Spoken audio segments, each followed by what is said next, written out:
Assalamualaikum warahmatullahi wabarakatuh. Perkenalkan, nama saya Istiqomatul Hairiyah, mahasiswi UIN Raden Intan Lampung, Fakultas Tarbiyah dan Keguruan, Program Studi Manajemen Pendidikan Islam, dengan nomor pokok mahasiswa 17 11 03 0029. Di video kali ini, saya akan menjelaskan mengenai manajemen sumber daya manusia guna memenuhi tugas ujian komprehensif dengan dosen penguji Profesor Dr. Haji Nirvadiana MPD. Oke, simak video selanjutnya.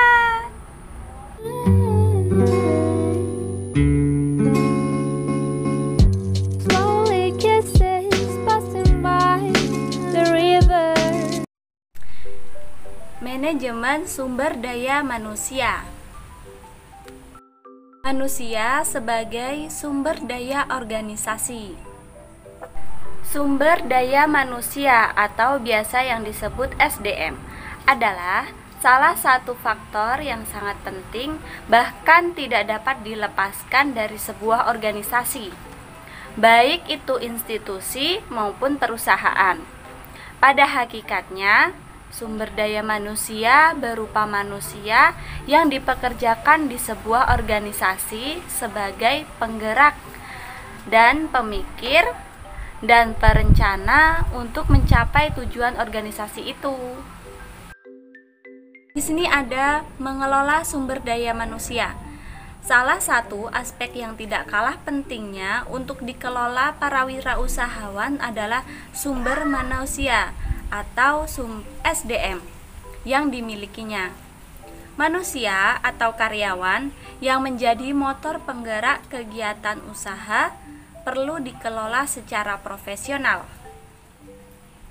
Selanjutnya, sumber daya manusia dalam kewirausahaan. Ungkapan sumber daya manusia yang tepat merujuk pada individu dalam organisasi kewirausahaan yang memberikan sumbangan yang berharga pada pencapaian tujuan sistem organisasi kewirausahaan. Manajemen sumber daya manusia adalah pemanfaatan para individu untuk mencapai tujuan-tujuan organisasi. Definisi sumber daya manusia itu sendiri adalah individu-individu yang memberi sumbangan berharga pada pencapaian tujuan sistem organisasi kewirausahaan. Sumbangan adalah hasil produktivitas pada posisi yang dipegang. Pengertian manajemen sumber daya manusia merupakan kegiatan perencanaan, pengadaan, pengembangan, pemeliharaan, serta penggunaan sumber daya manusia untuk mencapai tujuan baik secara individu maupun organisasi. Nah, di sini ada menurut Shimamura tahun 1997, manajemen sumber daya manusia adalah pendayagunaan, pengembangan, penilaian, pemberian balas jasa, dan pengelolaan individu, anggota organisasi atau kelompok pekerja.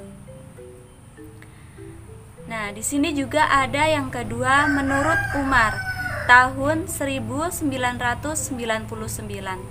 Dalam tugasnya, manajemen sumber daya manusia dapat dikelompokkan atas 3 fungsi, yaitu yang pertama, fungsi manajerial. Nah, terdiri dari perencanaan, pengorganisasian, pengarahan, dan pengendalian.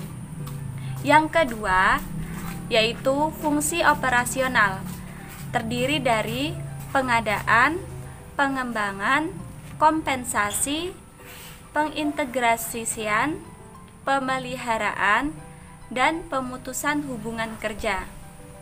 Yang ketiga, ada fungsi ketiga adalah kedudukan manajemen sumber daya manusia dalam pencapaian tujuan organisasi perusahaan secara terpadu. Kemudian ada tujuan manajemen sumber daya manusia. Menurut Schaller dalam Irianto tahun 2001, setidaknya manajemen sumber daya manusia memiliki 3 tujuan utama, yaitu yang pertama, memperbaiki tingkat produktivitas. Yang kedua, memperbaiki kualitas kehidupan kerja. Dan yang ketiga, meyakinkan organisasi telah memenuhi aspek-aspek legal. Nah, di sini juga sedangkan menurut Kurzweil dalam Irianto tahun 2001, tujuan manajemen sumber daya manusia meliputi yang pertama, memberi pertimbangan manajemen dalam membuat kebijakan sumber daya manusia untuk memastikan bahwa organisasi memiliki pekerjaan yang selalu siap mengatasi perubahan dan memenuhi kewajiban pekerjaan secara legal. Kemudian yang kedua, mengimplementasikan dan menjaga semua kebijakan dan prosedur sumber daya manusia yang memungkinkan organisasi mampu mencapai tujuannya. Yang ketiga, membantu dalam pengembangan arah keseluruhan organisasi dan strategi, khususnya yang berniatan dan dengan implikasi sumber daya manusia. Kemudian yang keempat, memberi dukungan dan kondisi yang akan membantu manajer lini mencapai tujuannya. Kemudian yang kelima, menangani berbagai krisis dan situasi sulit dalam hubungan antar pekerja untuk meyakinkan bahwa mereka tidak menghambat organisasi dalam mencapai tujuannya.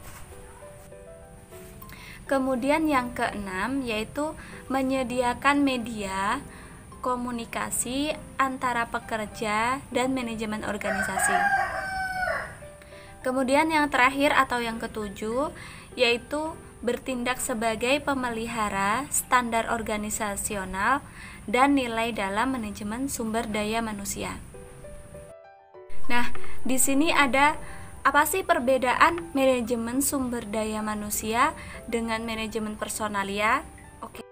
Nah, menurut Saidan tahun 1996 dalam istilah manajemen personalia terkandung pengertian bahwa karyawan atau personalia hanya dianggap sebagai salah satu faktor pendukung saja yang tenaganya harus digunakan secara produktif bagi pencapaian tujuan perusahaan.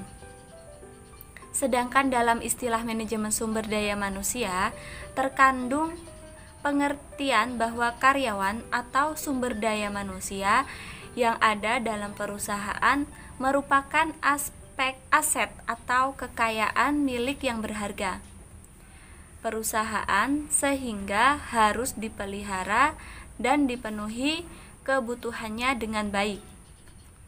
Demikianlah materi-materi yang dapat saya sampaikan mengenai manajemen sumber daya manusia. Semoga dapat bermanfaat dan dapat membantu. Saya akhiri, wabillahi taufiq wal hidayah. Wassalamualaikum warahmatullahi wabarakatuh.